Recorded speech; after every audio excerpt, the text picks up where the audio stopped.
샬롬. 오늘도 풍성하신 주님의 은혜 안에서 감사하고 찬양하는 복된 하루가 되시길 바랍니다. 오늘은 10일과 손을 내미는 믿음이라는 주제로 말씀 나누도록 하겠습니다. 본문 함께 보겠습니다. 누가복음 8장 40절부터 48절까지의 말씀입니다. 예수께서 돌아오심에 무리가 환영하니 이는 다 기다렸음이로라. 이에 회당장인 야이로라 하는 사람이 와서 예수의 발 아래에 엎드려 자기 집에 오시기를 간구하니 이는 자기에게 12살 된 외딸이 있어 죽어가미러라. 예수께서 가실 때에 무리가 밀려들더라. 이에 12해를 혈루증으로 앓는 중에 아무에게도 고침을 받지 못하던 여자가 예수의 뒤로 와서 그의 옷가에 손을 대니 혈루증이 즉시 그쳤더라. 예수께서 이르시되 내게 손을 댄 자가 누구냐 하시니 다 아니라 할 때에 베드로가 이르되 주여 무리가 밀려들어 미나이다. 예수께서 이르시되 내게 손을 댄 자가 있도다. 이는 내게서 능력이 나간 줄 알미로라 하신대. 여자가 스스로 숨기지 못할 줄 알고 떨며 나와 엎드리어 그 손댄 이유와 곧 나은 것을 모든 사람 앞에서 말하니 예수께서 이르시되 따라 내 믿음이 너를 구원하였으니 평안히 가라 하시더라. 아멘. 예수님은 회당장 야이로의 병든 외동딸을 고치러 가고 계셨습니다. 그때 12년 동안 혈루증을 앓고 있던 여인이 주님의 뒤에서 그 옷자락을 만졌고 그 병의 치유를 경험했습니다. 여인은 율법적으로 부정하다고 낙이 찍힌 사람이었지만 믿음의 행동을 통해 고침을 받게 된 것입니다. 12해 동안 혈루증을 앓던 여인은 어떻게 고침을 받았습니까? 본문과 교제를 통해 몇 가지로 함께 은혜를 나누고자 합니다. 첫 번째로는 믿는 마음으로 손을 내밀었습니다. 회당장 야이로의 딸을 고치러 가는 길은 수많은 사람들로 몹시 붐볐습니다. 그리고 혈루증을 앓던 여인도 그 자리에 있었습니다. 피에 관련된 병은 부정하다 여겨졌기 때문에 여인은 대중 앞에 나타날 수도 예수님께 가까이 갈 수도 없었습니다. 그러나 여인은 포기하지 않았습니다. 그저 예수님의 옷자락만 만져도 병이 나으리라는 믿음으로 손을 내밀었습니다. 그리고 그 결과는 간절히 원했던 혈루증의 치유였습니다. 여인이 고침을 받을 수 있었던 이유는 믿음으로 주님의 옷자락을 만졌기 때문입니다. 믿음은 하나님의 일하심을 소망하게 합니다. 그리고 소망은 주어진 상황에 두려워하고 포기하는 것 아니라 소망을 향해 한 걸음 전진하게 하고 하나님의 역사를 경험하게 합니다. 믿음을 통해 두려움을 이기는 용기를 얻을 수 있고 고난을 인내할 수 있으며 내 삶에 일하시는 하나님의 은혜 또한 경험할 수 있는 것입니다. 믿음으로 날마다 주님께 손 내미는 삶이 되시길 바랍니다. 첫 번째 묵상 질문입니다. 사람들에게 말하기 어려운 문제가 있을 때 어떻게 합니까? 우리는 서로 나누고 사랑하는 존재로 창조되었습니다. 하지만 이기심, 평가, 비교와 같은 연약함으로 인해 점점 누구에게도 마음을 이야기할 수 없게 되었습니다. 그러나 세상에서는 말할 수 없지만 하나님은 우리의 모든 것을 알고 또 듣기를 원하십니다. 그렇기에 우리에게 기도를 가르쳐 주셨습니다. 또 세상과는 구별된 믿음의 가족들을 우리에게 허락해 주셨습니다. 말할 수 없는 어려움을 믿음으로 하나님께 아뢰시길 바랍니다.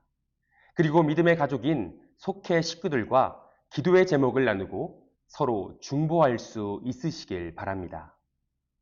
두 번째로 예수님의 능력을 받았습니다. 여인은 예수님의 뒤로가 그분의 옷자락을 만졌습니다. 그리고 여인이 치유받는 순간 예수님은 자신에게서 능력이 나갔음을 아시고 누가 손을 댔는지 물으셨습니다. 수많은 사람들이 있었기에 제자들은 예수님의 질문을 이상하게 여겼습니다. 하지만 예수님은 능력이 나간 것을 아셨고 여인도 자신이 그 능력을 받았다라는 것을 알았습니다. 부정했던 여인은 예수님의 능력을 받아 치유함을 얻었습니다. 당시 사람들은 부정한 사람이 만지는 모든 것이 부정하다고 생각했지만 예수님은 모든 부정함을 깨끗이 하시는 정결하고 거룩한 분입니다. 그렇기에 믿음으로 주님의 옷자락을 만지는 사람은 예수님의 정결함을 힘입을 수 있는 것입니다. 믿음은 신뢰라고 말할 수 있습니다. 그렇게 될 것이라는 분명한 확신을 갖는 것입니다. 오늘 하나님의 말씀이 내 삶에 이루어질 것이라는 확신, 하나님이 우리를 사랑하셔서 그 믿음에 응답하실 것이라는 확신입니다. 그런데 신뢰는 일방적이지 않습니다. 하나님께서도 우리가 세상에서 믿음을 잃지 않고 하나님의 이름을 부르며 살아가길 원하십니다. 우리를 향한 하나님의 기대에 부응하며 하나님의 능력을 경험하는 매일의 삶이 되시길 바랍니다.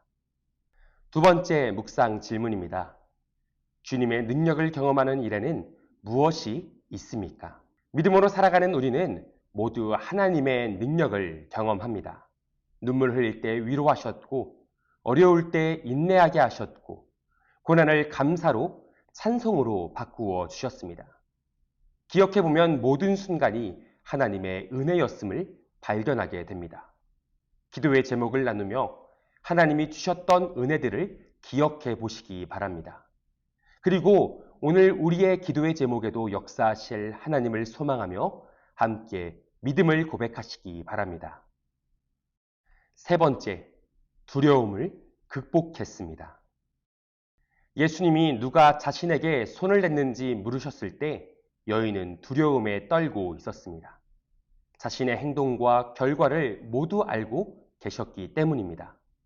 그러나 여인은 곧 용기 있게 나와 모든 사람 앞에서 예수님이 행하신 일을 증언했습니다. 예수님은 여인의 고백을 들으시고 내 믿음이 너를 구원하였으니 평안히 가라고 말씀하셨습니다. 여인의 믿음은 두려움을 극복하고 담대히 모든 사람 앞에 서는 믿음입니다. 주님의 전능하심을 믿을 때 어떤 일이 닥쳐도 두려워하지 않고 승리할 수 있습니다. 우리도 이 믿음으로 담대히 나아갈 수 있어야 합니다. 예수님은 자신에게 나아오는 사람들을 거부하지 않으셨습니다. 우리를 사랑하시고 구원하시길 원하시고 평안을 주시기 원하시기 때문입니다. 때로는 너무나 연약한 내가 주님께 나아갈 수 있을까? 이런 두려움이 생길 때도 있습니다. 그러나 사랑한다 말씀하시는 예수님의 음성을 힘입어 담대히 예수님께 나오시기 바랍니다. 그리고 우리가 받은 사랑을 세상에 담대히 선포하실 수 있길 바랍니다. 세 번째 묵상 질문입니다. 두려움을 극복하기 위해 어떤 말씀을 기억해야 합니까? 너무나 감사하게도 하나님은 우리에게 성경을 통해 말씀을 주셨습니다. 성경을 읽으며 우리는 나를 향한 뜻과 하나님의 마음을 발견하게 됩니다. 그리고 성경의 말씀과 같이 살겠다는 결단도 할 수 있습니다. 평소에 즐겨 암송하는 말씀, 새롭게 다가오는 말씀을 읽고 나누시길 바랍니다. 그 말씀 안에서 오늘도 용기 주시고 새 힘 주시는 하나님의 은혜를 고백하며 선포하시길 주님의 이름으로 간절히 축원드립니다. 함께 기도하시겠습니다. 사랑하는 하나님, 우리에게 믿음 주시고 믿음의 능력을 경험하는 복된 삶을 살게 하시니 감사드립니다. 12의 혈루증을 앓았던 여인이 치유받았던 것처럼 우리도 믿음으로 주님의 은혜를 경험하게 하시고 그 영광을 높이는 삶이 되게 하여 주시옵소서.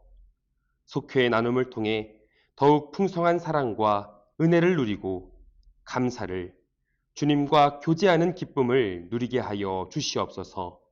모든 것 감사드리며 우리 구주 예수 그리스도의 이름으로 기도드립니다. 아멘.